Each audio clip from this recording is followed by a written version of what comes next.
More or Nothing. Hello and welcome to this week's episode of More or Nothing with Ryan, who is in very sunny climes. He'll tell us all about it. Max, who's just returned from very sunny climes. And later on, we will be joined by none other than the star of the weekend in Salesi Rayasi, the Bordeaux fullback, tearing apart the Northampton Saints.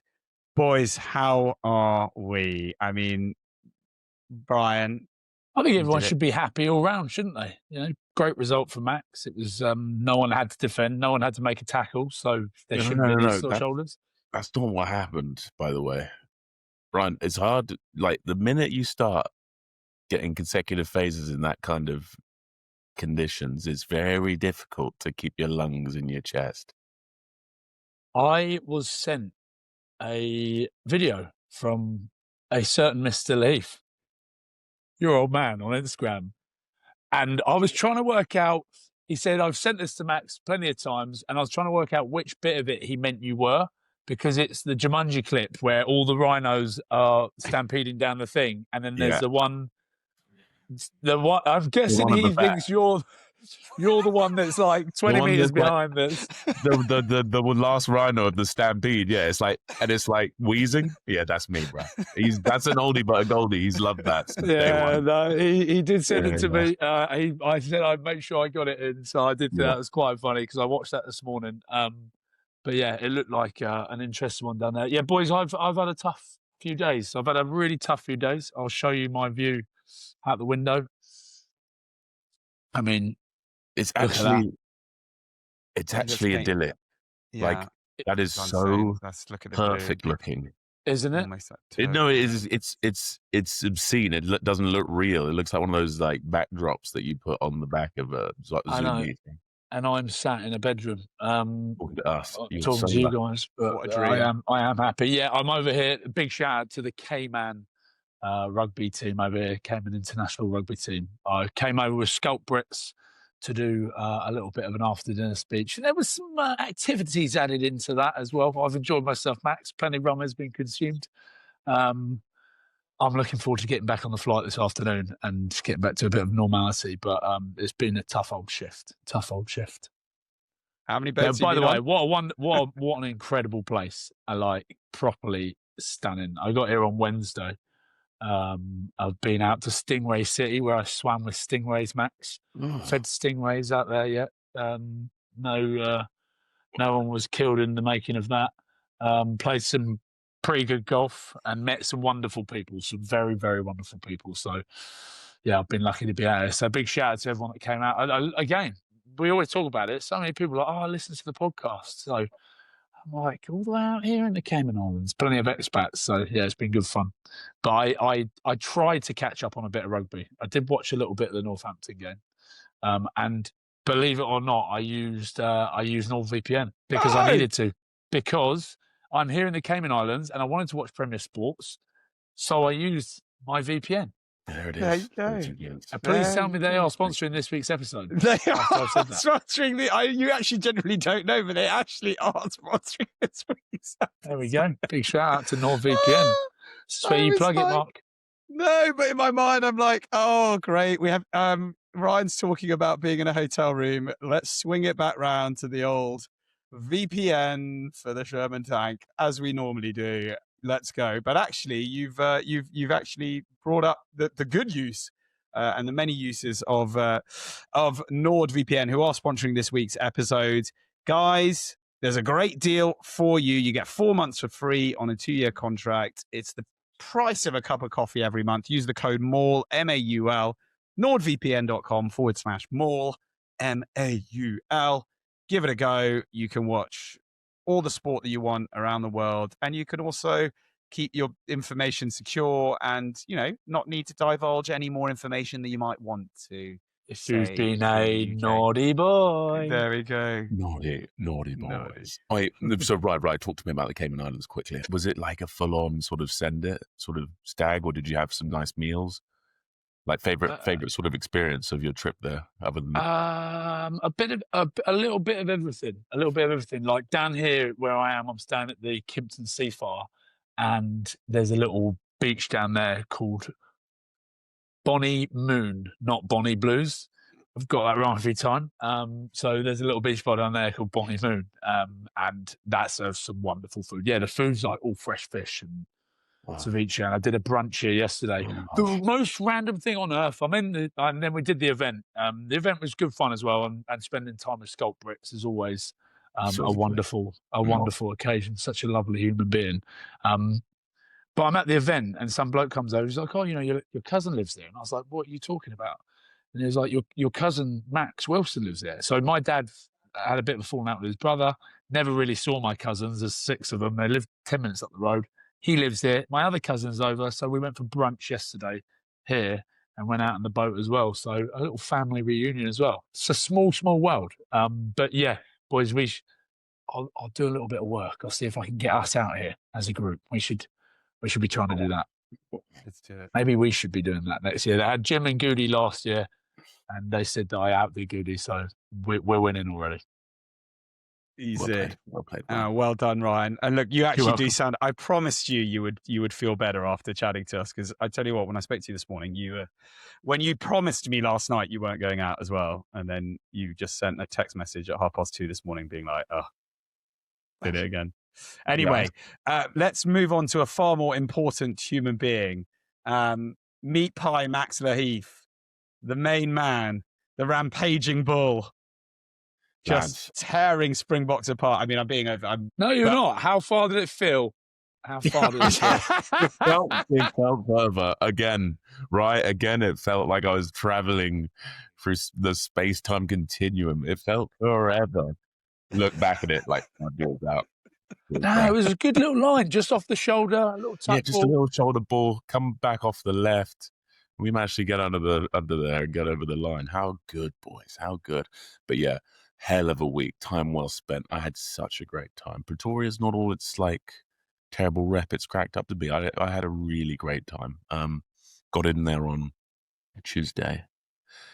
Business class flights? Business class. Really nice. That was a lovely touch. Quite everyone. All the players. I don't think the staff did, actually. Okay, but that's fine. Yeah, I had a potato gratin, beef fillet with some peppercorn sauce, some green beans, and then moved on to a lovely sort of English fry-up in the morning. I watched 28 Years Later, which was a strange film. Not sure. It started off really well, but then it sort of meandered and fizzled out into nothing. Well, I'll tell you what not to do. I stupidly, luckily flew business class here as well and watched the Rock's wrestling movie. Oh, no, I watched that as well, and I also agree with you. What happened? What was that? Right, what was it? The original documentary is brilliant. It's incredible. But it's just, there's just nothing to it. There's no spine. There's no identity. It didn't establish. Strange. Yeah, I concur. It was like a nothing. It was just a mist of nothing. And it tried to be very like emotionally impactful with these sort of arguments between him and his girlfriend. But really, it was crap. Terrible. Entirely. Oh, good. I'm glad. Okay, so then you touchdown in I'm guessing Joburg and then up to Pretoria or straight to Pretoria? Joburg, then drove to Pretoria. Is that right? Oh, yeah, of course. Yeah, you drive up. Yeah. And then hit the hotel, went and did a skill session straight, pretty much flat out from the bus, and then just sort of nestled right in there for the next day. Was pretty. Did you stay at the stadium, the hotel right next to the stadium? Yeah, that's the one. Yeah, so good little like courtyard with the shops and the biltong shops. But yeah, biltong shop. Got a Woolies. You got the sort of the Virgin Active. Did the Virgin Active. The sauna is, oh my! It's like the belly of Smaug. I was not prepared for that, but we had a good time there. And that was a nice day, sort of down day. Then Thursday, mate. That was the first training session, right? And I was shocked. I was not prepared for the. I was like, the attitude's not a thing. And the boys were like, don't think about the attitude. If you think it's a thing, it'll become some psychosomatically a thing. I was like, yeah, of course, you're absolutely right, boys. It was a thing. I was dying. Heart rate through the roof, cooked. But so off the back of that, I was like, this game could be very tricky to handle Saturday. You start really worrying about it, don't you? Mate, you start thinking, you start like you go in like a little bit of a hole. You start spiraling. Walk up a set of stairs. You're like, oh my god, what am I going to feel like tomorrow when I have to run? Exactly. Start overthinking it. But then we went for a little push-pull at the Virgin Active. Little bit of gym. I didn't have to do it because I was so cooked. They were like, you just go and recover, big fella. So I went straight home and fed up and feet up. And then I saw my boy Jacques Van Rooyen from Bath Days. He showed me around the place. Went into Hazelwood Village. You been there? No, I don't think so. We would go in and out to try and counteract the altitude. I reckon if you're there less than 24 hours, it doesn't have as much of an effect. So we'd only ever do that.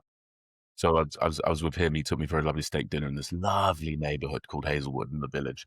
And then we were reminiscing about the Bath Days. He had some funny stories and memes I couldn't recall until he told me about them again. And I was just chuckling away. It was really lovely to see him. He's doing very well. Better. And then Friday, team run. And then Saturday was the big event. And it got weird. Got weird quick. It did get weird. Let's just look at because I've watched back the highlights, and that's why I joked that defense was optional. But I want to see the stats on the line breaks in this game. Like, Mark, have you got some stats there somewhere about the points scored and what was going on? Because if you haven't watched it, go back and look at the highlights of this game. It's absolute just for fucking chaos. Okay, so it is let's go with the ones that I found amazing. So that is the second most points ever conceded at Loftus in the professional era. So that's the second, and you were 1 point off. The Crusaders did put 62 points on the Bulls in 2017. So have a go at TJ maybe for one of his misconversions. But yeah, they also 75 points by half time. It was the way you started though. It wasn't like it was to and fro. You boys lit it up straight off the bat. I think you had 3 or 4 tries within 25 minutes, and it was like, oh, this is going to be a proper doing. So it wasn't even like it started out like you score, we score, you score, we score. You boys were fully in control. Then the whole thing just blew up, right? And then it just went, full basketball vibes, just end-to-end stuff, carnage, absolute carnage. And like the water breaks were crucial, but the boys were bringing on umbrellas. That was quite funny. I was like, this umbrella's not going to do nothing right now. Just give me the ice towel. But it was very peculiar. Was it hot as well? Oh man, it was so hot. It was like 30 days as well. So you went straight from the English winter into that. You're like, this is a little bit of a hormetic shock to the body. But man, what a wood game. Like Noah Heward, he had a strong outing. He hasn't played. Sorry, where has he come from? And no, he's been around. He's just been injured all the time, poor fellow. And he's just come in and done that. He's played that finish. It was class. Did you see his celebration where he spiked the ball, hit him back in the face? Straight in the face, That did me up so much. He's one of those guys you're like, he needs that. But do you realise the impact that has on his lungs trying to bust your balls to get there? And every time he went for it, I'm thinking he's going to sort of ease up. The feeling after scoring a try, when you've run that long must be, I've never done it. Yeah. It must be horrendous. It must be eternity as well in your head, like eternity. My 5 meters out was like eternity. That must be like the infinite expanse. But yeah. And then the pain would last for the eternity because you just can't get your breath back when you're there. But was like big Uncle Pat, he was happy. Very happy. We need to talk more about the game, do we, Mark? Because I'm really excited about trying to find out if he went to BVs. But I mean, look, I think we probably could say to anybody who hasn't watched it, watch the highlights because it was incredible. Just quickly though, Max, take us through obviously the celebration and the Bulls have had a difficult season, but even there were 10 Springboks on there. It wasn't a team that was kind of waiting, lambs to the slaughter, and they clearly were they weren't there just not taking it seriously because it was actually a close contest of sorts. How did it feel on the pitch for you guys? Yeah, I think just with the start, it kind of got us with that quick start, fast start, scoring that many points. It's always going to let us know we're in that game. There were times where they did score a few and then towards the sort of 70-minute, it was getting a bit sketchy. But I think we always knew we were sort of in that on top. And I think when we would manage to sort of take the set piece battle away in a regard to like making sure we were getting our ball and they weren't smashing us for penalties at the scrum time and stuff, like Wilco Lowe and John Hendrick Vessels with Robert up front. That's a serious doughty front row. So that was a big focus for us, especially myself. So it was all about. You didn't seem to get. You weren't taking backward steps. So you were quite. Were you proud of your performance there? Yeah, no, I was very happy with that. I was like just trying to keep him down because I was like, you let Wilco Lowe get up, and in the gap, like inside you, it's a long old day. Because once he's in there, you're not getting him out. So I was just trying to keep him down there because he's a big fellow. So if you stay down there, he has to sort of just scrum you straight. So yeah, it was a good... any convos with him during the match? No, afterwards though, we had a good little chinwag. I was just saying, yeah, man, all power to you. A hell of a career shift at the moment. But yeah, he recognised me from our time against Quins and that. So it was lovely to chat to him. This is probably more of a question to you, Mark, as the rugby fan, right? What would you rather watch? Would you rather watch games like that every week where it's just optional defence and it's just absolute chaos and madness, or would you rather like a real tussle, like let's say the Leinster La Rochelle game where it's a lot tighter and there's a little jeopardy going on all the time? What do rugby fans want? Like, jump in the comments, let us know if you love that. Yeah, if you're a Bristol fan, you're used to that type of rugby. We've seen it plenty of times. Well, you put 61 on Poe as well, didn't you? 61's your number. Yeah. So but Mark, what would you rather see? If I'm honest, I would probably take elements of the Bristol side, but I think you want that the context, because the weird bit watching it, even though on a scoreline it was never, you suddenly thought to yourself, right, the Bulls are now back in at some point, 14 points, 10 points, but it didn't ever feel close. Whereas the Leinster La Rochelle game was close, but it felt close. And I don't know if Max also sensed that a little bit even on the field, but I guess we watch the Prem all the time and you always feel like, well, you never know with Bristol, but this season, I don't know, it feels different. It feels... because then the polar opposite is I didn't watch the Quins Stormers game, but I saw that and I was like, thank God I didn't waste my time watching that. That was my genuine feeling. I was like, imagine having wasted your time watching that. And that's... we'll get on to it. What has happened there? Like, I don't know. But before we move on to it, what about the braai afterwards, Max? Did they do the braai? No, man. We just went up to one of the boxes. Had a bit of a scran, and then. Oh, really? Yeah, sadly. Usually they take you through, and it's like down. It's at the bottom of the stadium, and they do like a braai out the back. And no, we didn't do that. And then we went straight to the hotel. Had a braai there at the top floor, and then we were into it, mate. We were into it, locked in. A night out in Pretoria. No, we weren't allowed. We weren't. Yeah, I was gonna say. It was like stay in.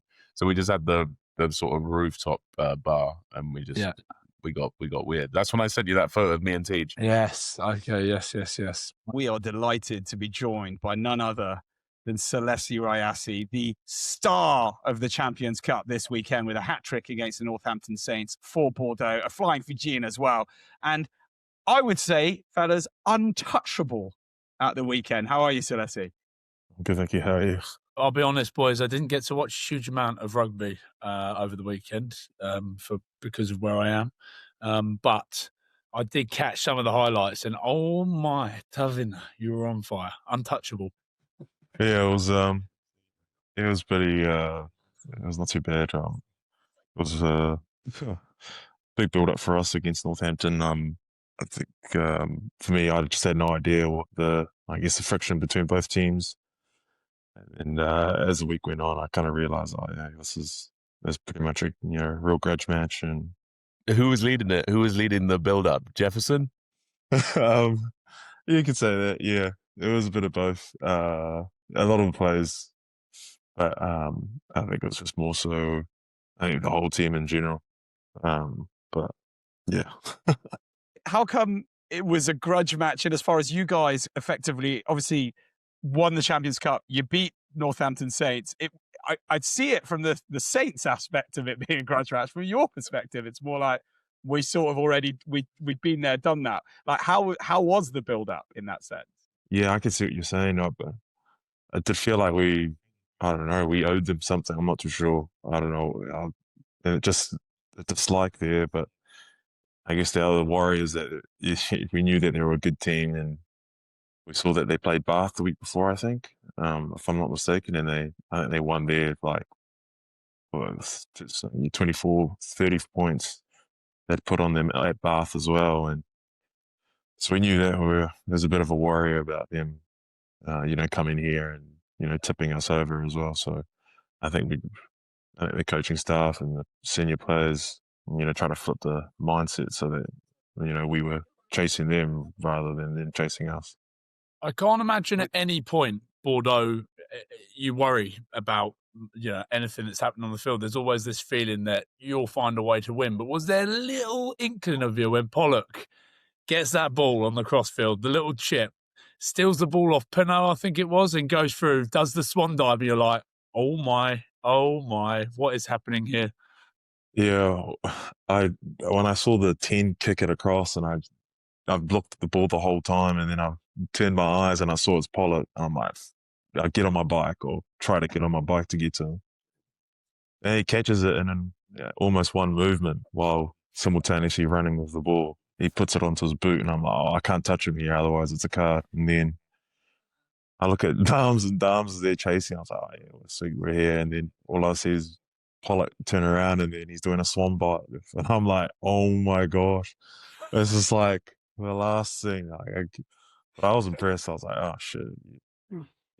Kudos, man. It's impressive that he did that all in one go, all on the fly as well. And it was funny as well. Like, as soon as he turned around to the crowd, I was in my head, I was cracking up laughing. Well, not laughing, but I was like the last person to score. Like, if you were to think, if you're a Bordeaux, supporter, he'd be the last person to think to score, and he's the first one to score off a try. And it was just like, all right. He couldn't script it. It was like straight into that. I was like, yeah. If I was like a promoter for WWE, he'd be like my heel, he'd be the perfect.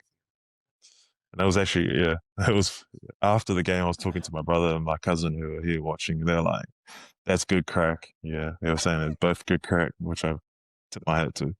Because am I right in saying it almost like, because then you see when your boys score, Pinot scores and that, it almost entices celebrations out of them as well, right? Because they're then giving them back. Oh, yeah, absolutely. Absolutely, yeah. Did his name ever come up in the week? Or did you guys just, is it one of those things where, well, as in, players would tend to go, no, we were focusing on the job at hand, Northampton Saints, you don't focus on individuals. Did his name ever come up in the week? Yeah, it did. It was, I think we played his last clip, I think. He scored the try against Bath, and he did the TMO. And it was on played, yeah. And so all the boys were just like, I don't know. It was just not feel, but your boys already charged up after seeing it. So, I mean, for me personally, I like the fact that he likes being a villain and he owns it, which I tip my head to. It's actually, even my brother was saying, like, I think he likes the fact that he's being a villain and he likes being a villain, which is, I think most times, some people play the villain and then they play victim after, whereas he just owns it. Because they were chanting his name at the end. Did you see that? Yeah. What's going on there? Like, what the Bordeaux fans were chanting Pollock. I think they like it. They like it. Do you know what I mean? They like what he's about. It was like a show of sort of admiration almost, a little bit. There's a fan base for Pollock, that's for sure. It's funny though, Celesti, because Ryan will be the first one to tell you, and Max as well, that like he's actually a really nice guy. Ryan spent an entire couple of days with him playing golf. Like what he plays as that pantomime villain it's not like he's putting it on. He's manifesting like his own destiny the whole time. But actually, off the field, Ryan would be the first to say he's one of the top guys. Did you get any sense of that, or is it just you prefer, the boys prefer to have him as the bad guy? I shook his hand and spoke to him briefly, but I don't know. For me, I've always found guys who are like that on the field. Probably like one of the guys you get on most off it, if that makes sense. Dane Coles was similar to similar in that aspect in terms of, I guess, a prick on the field and then find out later he's just a really, good guy. And it's like, you're kind of hard because you've got old feelings that you're still holding on towards him because he did this big, 2 years ago, you played a match and he caught you at the bottom of a ruck. And I can see from that point of Henry being, similar in that aspect. From your perspective, the atmosphere there, it did seem, it bubbled perfectly. There's been a few kind of conversations around the Champions Cup and it not quite having the same magic as in the past. So you've come over from Super Rugby. You've played, of course, in France as well. But from your perspective, was that one of the most enjoyable atmospheres that you've been a part of? Yeah, it was unreal. And there was like a little pocket of Northampton fans as well there, and that was awesome. Like, as soon as they scored, like after we scored that first try, they were all charging up, and it was a bit quiet then. I think it was 7-5 at the time, so kind of being in that home stadium and the build up between, I guess, the last year's finalists, that was awesome to be a part of. I think it was my second ever Champions League match, which was different experience for me coming from Super Rugby. You've come and slot into a back three and then slotted in pretty seamlessly. Talk to us about Penaud and BOBOE. Like, honestly, are they as much as we see the freakishness on the field, but are they like that in training as well? Just proper athletes. Yeah, they do. Both of them do stuff like at training all the time, which is, you go and just go, oh, it's sweet. But it's not really normal because you're spending time with them you train 4 times a week. It's not normal, some of the stuff they do. And they're both of them are really good dudes and they're they're really funny. But yeah, it is, kind of awesome to be in a team where you've got players like himself, those two, and you got Max Lahiff, you got Jello, and Nico and Yoram, and there's a lot of good players as well. Well, not on the French team, but genuinely just quality players to be around and train with. Do they train hard? Who trains the hardest? They both train hard. Oh yeah, fair. Yeah, both train hard. I don't know why I feel like Penaud would be an absolute. Usually doesn't train at all. Turn up the Thursday, do team run Friday, play Saturday, that kind of vibe. He's crack up. He is crack up. He'd spend maybe, I don't know, every time I've seen him on his phone, he's always playing chess, like online chess.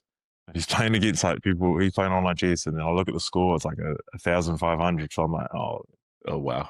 I don't know what that means, but my brother was like, yeah, that means they're really good. And I was like, oh, all right, sweet. He's also got like a mess at IQ. Yeah. Yeah, he just sits there on his phone, like playing chess. And I'm like, oh. But Celesti, it takes something when you look at that back line that you've just mentioned all of those superstars. You've mentioned that back three, the other two wingers. It takes a lot for them to be outshone on a weekend and a European night and a Champions Cup night, which you did. Talk us through that third try, which I don't know if you've delved into the comments, which I have on the highlights videos on the extent and everything. And there's a lot of people jumping in. Go and enjoy that at some point, talking about how good that third try was of yours, mate. Talk us through in your mind what was going on. I thought Dams was going to run the ball, then he slipped and he passed to Jello, and then I was going to wait for Jello to try and make a run so I can see if I can get an offload or something, and then he just turned and passed it. And then when I broke the first line of fence, I saw Alex, and I was worried that Alex was going to chop me. So I was like, I'll look like I'll put the hammer down and see if I can get off my left foot to get back inside. That's what I was quite surprised after. I was like, oh shit, I'm through now. I've got to really get and run here. And then covered fence was coming, but I think when I got to maybe 5 or 6 meters, I realized I was in. So, but yeah, I've been tagged in heaps of stuff from all my mates. They're all giving me stick. But I mean, for me, playing with those guys, you kind of I guess you're trying to give them as much opportunities to attack as well. And I think I think that's my mindset when I play with Dams and Louis, because they do attract a lot of defenders, and I think there's opportunities for any player, I guess, or just like myself to sort of pick up the scraps if they do create a line break or beat a defender or whatever the case may be. Is there a fine for a hat trick at Bordeaux? No, they just give you 3 slaps of the back of the neck. That's about it. It's a big French thing, a stack, and every time you could be for anything, good or bad. But yeah. You're a bit pissed at Cameron Woki for slightly kind of stealing your thunder, because you're like, you got all of the credit in that first half, and then sort of Woki's come along and he's done it. He's got a hat trick, but as a forward, was a little bit of like, come on, mate, could have just left it to me. Oh no, to be honest, I was blowing, so I was happy when he caught that kickoff return, and we kicked it off to them, and he scored off that. I was pretty happy after that, but I didn't realise until after the match he scored a hat trick. I was like, oh, great. I was like, what the heck? Yeah. But, yeah, I guess so. His tries, I think there's 2 of them who were as a bit of a runaway. So I think forwards do enjoy the fact that they can open up the legs and show their pace. Bordeaux very much going for competing on all fronts, right? You are, there isn't any particular emphasis on the top 14 or on the Champions Cup. It's we're there to win, to get the double. Yeah, I think for us with the coaching stuff that set up the week against Northampton, they were just stressing the point and how important this match is and how good the Saints are. I think the top of the table and in the English league, and while also trying to compete on the top 14. It's I guess that's probably just the main goal. Really is trying to win both. Were the boys bigging up Carlu Sadie after that? Yeah. Huge game from him, bro. Giving Fischetti a yellow gave you boys massive headway into that game. It was incredible scrummaging performance. Yeah. He was awesome. Yeah. I was asking him so many questions about, I guess, why didn't the ref give in to a yellow card for like the 7-8 scrums? And then he started talking about the scrums, and I lost interest after that. I was like, yeah. It's like, you've lost me, bro. I'm sorry, man. You made your Flying Fijians debut in the autumns. How was that for you? Yeah, it was awesome. I guess like an achievement for myself as well, and not only that, but I guess play for the same team and position that my father did. So I guess it was kind of special in that sense to debut for Fiji and to be out there representing, Fiji at Test level rugby, which was unreal, and just the whole Test arena experience, and playing against all these teams with really good players and guys you see on TV and stuff like that. Yeah, it was awesome for me. The family super proud. Yeah. My mum and dad flew over and whatnot to come and watch some of those games. They didn't come over to the November series, but the July series they did. But the autumn series was awesome. Playing such France, England, and Spain. So that was awesome to be able to do a autumn series over here and get the experience against those top squads, and they're in Twickenham and in Bordeaux, which is unreal. Have you got are there any other Fijians in Bordeaux? There's a young Eswa, but that's about it.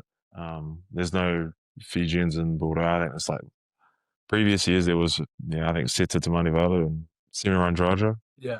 And before that, I think it was Talimbula was there as well. So, but I was at Varn and I had heaps of Fijians, and now I come here and I'm holding the fort by myself. Tough life, right? Yeah. Because you look at what Racing are doing at the moment. I'm looking at Racing team now. It's almost turning into Fiji, right? Yeah, we played them the week before. I was cracking up laughing because my brother was, my other cousin were like, "Oh, get us down there. We're going to go say hi. We want to go say hi." I was like, "It's..." But yeah, the whole team's like, there's 6 of them. I was counting it while I was in the stands watching. I was like, Nathan Hughes, Celestino, Joshua, So yeah, there's a big contingency of Fijians in And I Racing. think a big part of that is because of Joe Rokothoko, right? He's like their mentor when they go down there, and he's running the fort, looking after them, making sure they're not stuck on Fiji time. Yeah. Yeah, I agree. Oh, so good. Yeah, sorry, my internet was absolutely shocking. That I'm in the Cayman Islands at the moment. So let's see. So take you back to Fiji breasts, but look at that. Oh Bandit spot, eh? That is. It's work though. It's Very work. It's a business. That's unreal. Glad you said that, Ryan, because for a moment there was a really funny bit. Me, Max, and Celesti are all pissing our pants laughing, and you're just like this. Like, Yeah. been Apologies at a for the funeral, and we're terrible like, internet. okay, doesn't understand banter. I'm on island That time. sucks. I'm on island times. Final one. I've said it 3 times, but you got a match coming up. You will be facing up to the big man on your screen on this weekend coming up. How's the prep? I mean, you've only just come off the back of the last win, but you know they're unbeaten. They're ready to go. Big Billy Mata and Kalavati waiting for you, bro. Yeah, and also Ellis Gange as well. So I was like, 4 of yous. Great. Class, bro. You guys just finished playing the Bulls as well and winning there too. Oh, mate.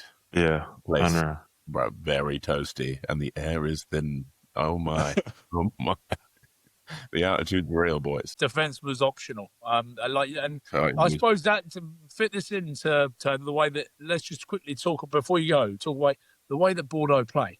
Like, what is it? What are they teaching down there? Because it doesn't look like there's a huge amount of structure. Everything's just flowing. Everything's moving. They just can cut teams apart. Like, there's just a license to go out, throw the ball about. Everything seems to stick as well. Like in terms of coaching and the style of play, is it something brand new to you, or you obviously seen a little bit in Fiji, but in terms of playing for the Highlanders, etc., or down at Van, it's a whole different way of playing rugby. We call it bib. It's like a training session dedicated to purely just that.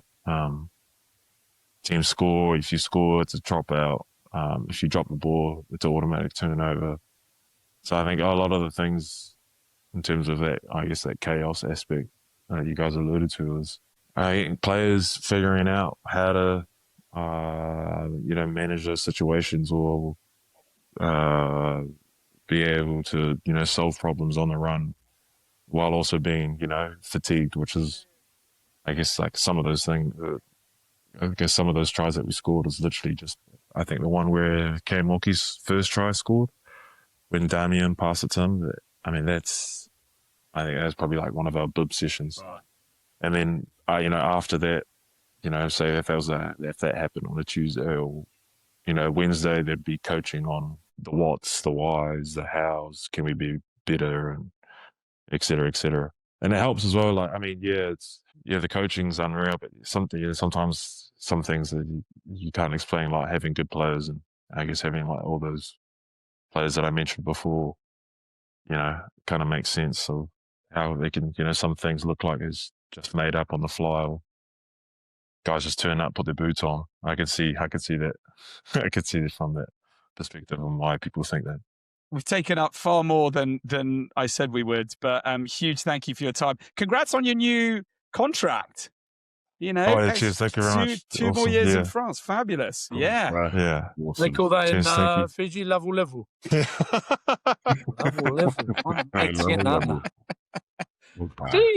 Oh my God.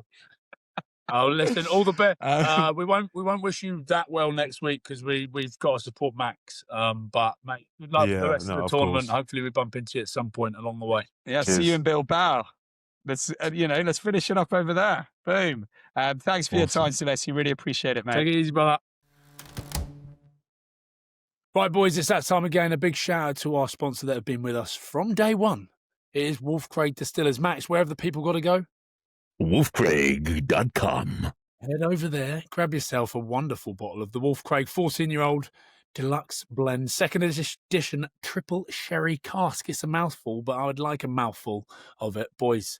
It's beautiful stuff. We got to make sure we keep thanking them. Go into the description, head over to wolfcraig.com to get yours. They also do gin. Head over to wolfcraig.com, grab something for Christmas or something for yourself. There's some beautiful stuff over there. Boys, brilliant. Great to hear. I think lovely bloke, and he loves the Henry Pollock crack, boys. I don't think there's many rugby players. You see the anger. It's more the fans in France at the moment that really we thought despise him until they started chanting his name. But as a rugby player, you don't really hate him. You might think, some players might think, oh, he's a bit of a prick, isn't he? But we've spoken about it plenty of times on air. Like, and it's the way he backs it up, and it's like he just everything gravitates towards him, because even at the end, look at the way they managed to get the bonus point. He's taken that quick tap. He's bumped. I can't remember who it was. Folded him in half, and it's like just to add salt to the wound, and then goes and he's yellow card. He gets yellow card. He's knocked out. Yellow carded as well, and you're just like, it just all sort of gravitates around him, doesn't it? Yeah, man, he just never fails to perform at the biggest occasions. It's wild, it's unprecedented, especially for guys playing like all over the back row, and he just has this very unique set of skills that is you never really seen it replicated in the back row. I think it's like that first try is just. He's not out of place on the wing, is he? Yeah, he really is. It looks completely natural. The guy's a freak. He's really the only criticism that he will get from a lot of fans is, should he have done the old give it that early on in the game? Because did that antagonize the Bordeaux pack and galvanize that kind of huge pylon of points and Woki? I mean, it would Doesn't it make you love him more, though? Yeah, it makes me love him more. Yeah, but then you're more emotionally invested into trying to absolutely plot the demise of your opponent. Do you know what I mean? And what happens straight after? Kick-off. He drops the ball straight off the kick-off. But again, he didn't let it affect him, which is what is probably the most impressive bit. He drops the kick-off. They get the scrum against them. They score straight off the bat. And you got Deportier patting him on the head when Bilberry forces the knock on. Then Bilberry comes across and gives him a little scream in the face. I think he likes it. I think he likes it. He doesn't seem to rise to it, though, does he? Yeah. He doesn't seem to, as in he does that bit, but you'd sort of expect, I guess, a smaller person, if people are up in the face, then they get, they lose their shit a bit. And he just doesn't seem to. I reckon he loves it. I reckon he absolutely loves it. He's doing that. It's just fueling him. It just fuels it. Right. Well, let's move on to an incredible result that we've 100%, and maybe it's the curse of more or nothing, but putting out a clip about the, which really has made me laugh. I forgot about that. About what really happens when a club is in crisis. If you haven't seen it, go on our Instagram and have a look, or on our YouTube shorts, because it's very funny. But something has worked at Quins, because Stormers, unbeaten, unprecedented season for them so far. They've been beating absolutely everybody, and they were blown apart, and their coach, John Dobson, calling it humiliating and a hell of a way for a unbeaten record to come crashing down. And he hasn't hidden behind any excuses. He said, we thought we had enough to win that. We brought enough to win that game, i.e. I haven't just put out the Espoirs and the Shags. I've put out, there's still 4 capped Springboks in that team. Yes, no halfback pairing, Reineck and Feinberg Mazulu or France Malherbe or Evan Roos. But we're it still had some serious players in there. Boys, we didn't see it coming. No, absolutely not. That is definitely the shock. I mean, it was Quins at home, but it was the shock upset of the round. Absolutely. Huge result for Quins. Caden Murley, massive game. But yeah, fair play to Quins. I was going to ask you that, Mark. I was like, is that, but then does Reineck and Feinberg and Gomazulu really, I reckon that's pretty big. It's pretty big. It's pretty big. Malherbe, Dion Free, Evan Roos. But this is kind of boys. If you go back and listen to Dobbo's post-match interview, I can sort of sense that he didn't really.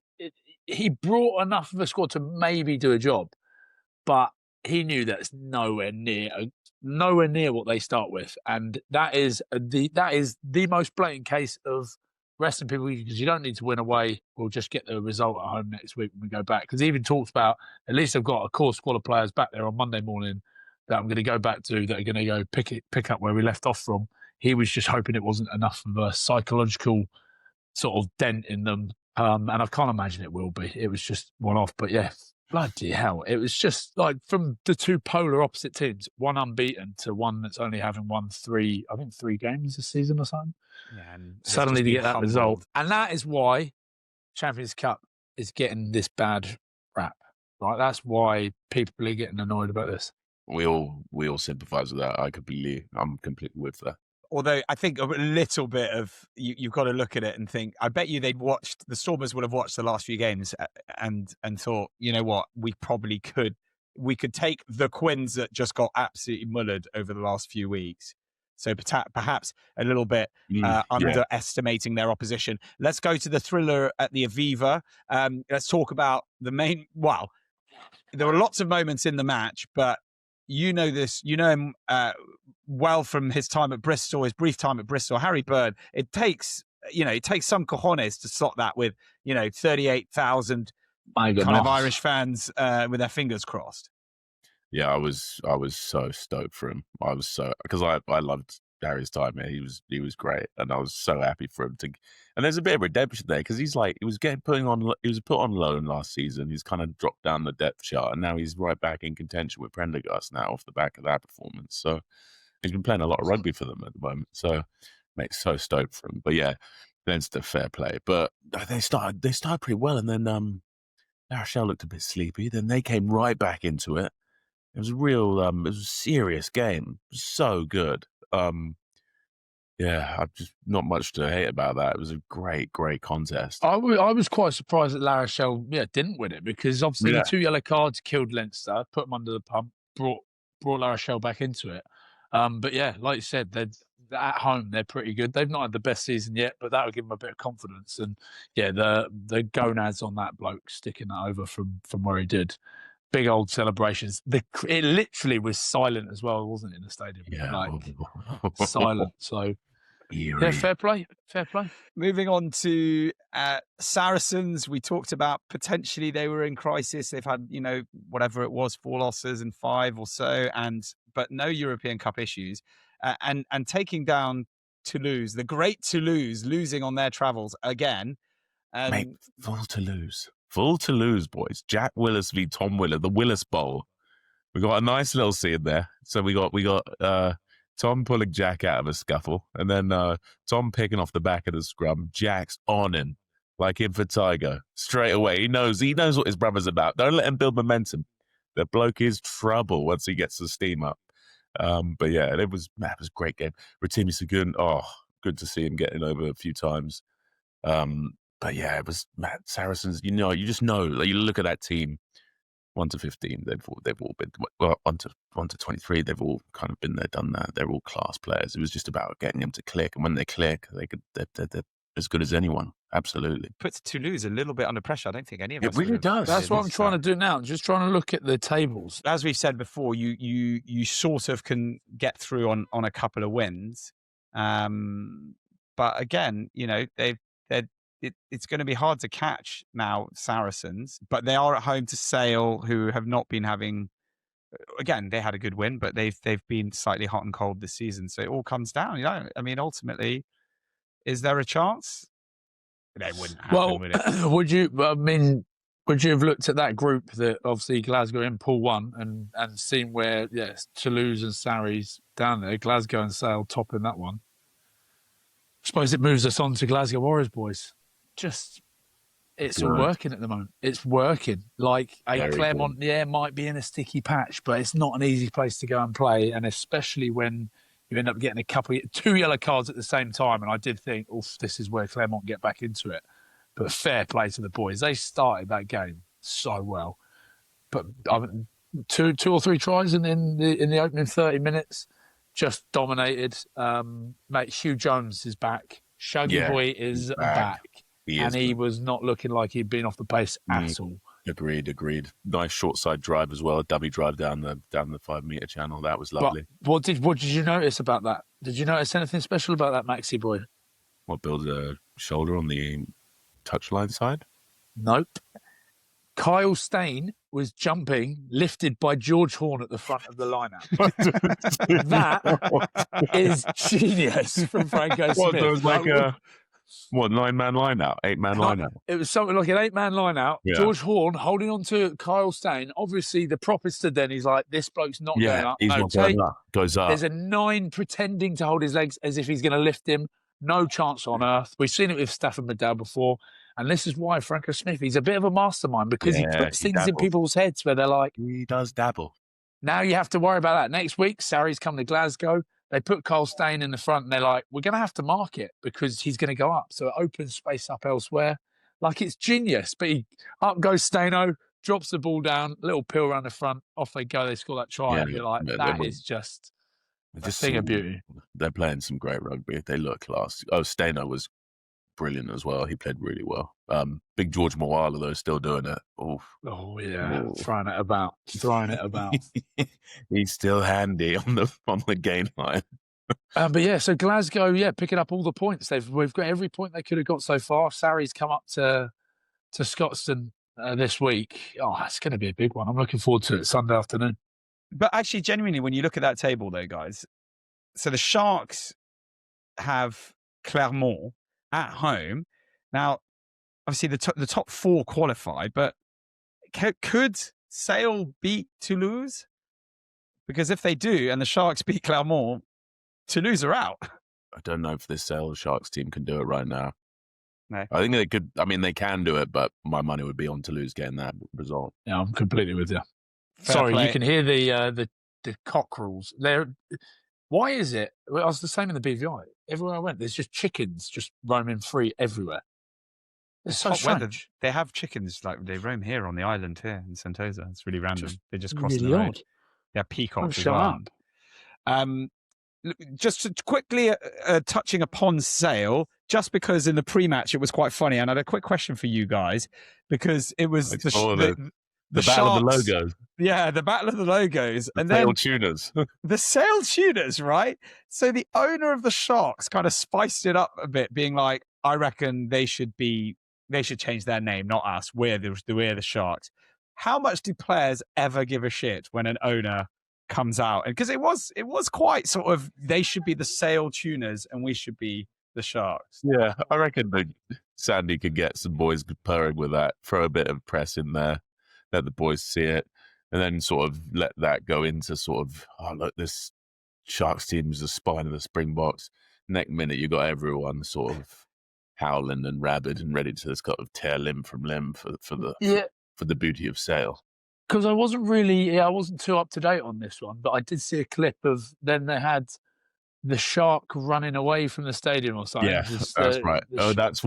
That's why your shark has legs. Yeah, I was like, okay. So he can run away, baby, and it had like AI the shark running away from the stadium. You're just like, I love it. You've got to keep it up. Like this. I actually think it's Bristol that have pushed the boundaries. We always talked about this, like in terms of the social media and the way that they go out and do things differently. And you see everyone sort of doing it now. You know, after a win, it's like, right, what can we put up that's going to piss each other off? And I think crushing cans of Red Bull, saying, does it really give you wings, etc. I think you've got to do it. More the players taking part in sort of these WWE personas, it could get very interesting. But yeah, and then the club setting up the sort of pantomime vibes is good. But it's exactly why. That's what I was saying earlier, you know, about Pollock. I don't think we saw as many players celebrating. And now it's like, oh, if you're going to celebrate to our fans, watch what I'm doing. And, you know, they're giving it the... Yeah, I think 100% the next generation of guys coming through is going to be fully about that. Can you imagine how much fanfare Pollock has and how much he's inspiring younger guys now? It's brilliant. It's going to be huge. It's brilliant. Exactly. And rugby needs it. It needs it. You know, half the success of the NBA, the success of the NFL, the success of football, soccer. I can't believe I said it that way, but I've said NFL, so football, you know. Well, it's just, I just use the NFL, but, you know, it's because of individuals and famous individuals. Let's just look ahead quickly to next week. Big games, the ones you want to look forward to. Obviously, Bristol, Bordeaux, that's a huge one. Max. Battle of the undefeated. Let's go. It's huge. Go. It's huge, gentlemen. We're gonna have it. Can't wait to welcome the men from the land of wine. It should be fascinating, and I'm really looking forward to it. Hopefully, Ashley Gate probably going to be pretty packed out. Should be very Oh interesting. yeah, it has to be. You got the champions coming, mate. So yeah, boys, how good, buzzing for it. And you've got you're basically your foot's in. Well, you're in the knockout. We're in, but if we get back, home, we've got home. So home. that's pretty big for us. And you know what? That as something to aim for. Bearing in mind when the draw was made, you're looking Bordeaux. You're looking at last year's finalists and a bull side with nigh on a billion Springboks. You're thinking, wow, this is going to be hard. Let's just get through to let's be in the top 4. Okay, and then any other big games that we've mentioned the Toulouse and what they have to do, and the Sharks potentially going through. The group with Bath in it is very, very, very wide open. Ryan, Bath, Edinburgh, money on Finn's boys. Yeah, I would put a lot of money on that. I can't see anything but a Bath wins down there at the Rec. Agreed. I think that's a very tough place to go at the moment, and they've hit some form. Alfie Barbary looking. He's another man in the match. Yeah. Billy Seller as well. He had a strong game. Yeah, it's they're looking like they're coming back into some good form. Gloucester hosting Toulon. It's a straight shoot. Whoever wins that will definitely go through because they're 3rd and 4th respectively at the moment. Gloucester a point ahead of 5th and 6th with Munster and Castres. So potentially knocking out Munster, who are at home to Castres, who've kind of been again not doing fabulously well. Can you see Gloucester doing something? No. If Toulon take it seriously, if they send the boys, I reckon Toulon's got that one in the bag. Yeah, I think Gloucester's struggling a bit, even despite like a decent performance against Edinburgh. I think Charlie Atkinson should play 10 though. Like he's been playing at 15 a lot. I think that he is the guy at 10. I think he's just a brilliant player, even from his Wasp days. I think he's an out and out 10. But I think their attack was much better for him there. And finally, Harlequins. La Rochelle Harlequins rather. If Harlequins win, there's a chance they knock La Rochelle out, but Harlequins they're almost through. I don't think lightning strikes twice. I would love to see it, but if they pull that off, it would be the most Quins thing ever to just be like, you know what, lads, we're turning up now, and then just turn it around and go off and make playoff, make like semis. They win the Champions Cup, become 8th in the Prem. It would be them, like 100%. It could be them, but it's La Rochelle. They look good. Like Yashvili, oh mate, that new centre, the Fijian fellow, he looked class. Botti is on fire. Skelton was doing bad things. Ihai and LeGarrette. Jack Noel looks like he's back to being pretty handy. Jack Noel's looking vigorous. Yeah. Let's. Hey, look at that. That's just what the Quins needed. That's all they needed was you guys writing them off. I caveated it, but that's tough. Right, boys. I need to enjoy my last 2 hours of sunshine in the Cayman Islands. Let me go. Okay, well, we might as well say bye-bye to everybody. Jump in the comments, guys. Let us know your thoughts on all of that. Throw some shade at Ryan, who's just spent a week drinking in the Caymans. Why? Hold on, why? Because it's so much easier for our social media team to respond to I'm finally living Mark's life. I'm living Mark's life for 4 or 5 days. And he hates it. He hates that I am in his... It feels very Mark Tudor Edwards around here. The event the other night, there's all lawyers and corporates and really rich people and beaches and easy lives and brunches and getting pissed and having no worries. I feel like I'm living your life, and I'm going to go back to the cold, hard reality of Glasgow, -4 degrees tomorrow. So just enjoy those last moments. Enjoy that business class flight home, mate. We appreciate coming on. Huge thank you to Ryan and to Max. Congratulations, Max, on a fabulous win and a awesome meat pie. Best of luck coming up this weekend. Finish it off. It off, mate, at Ashton Do Gate. it for the boys. Do it for the boys. Let's go. And thank you all for listening and watching, and we will see you all next week.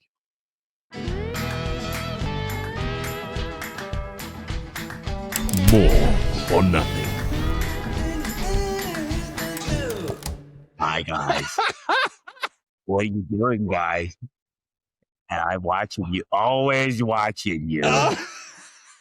Always watching, Wojciechowski. Always watching.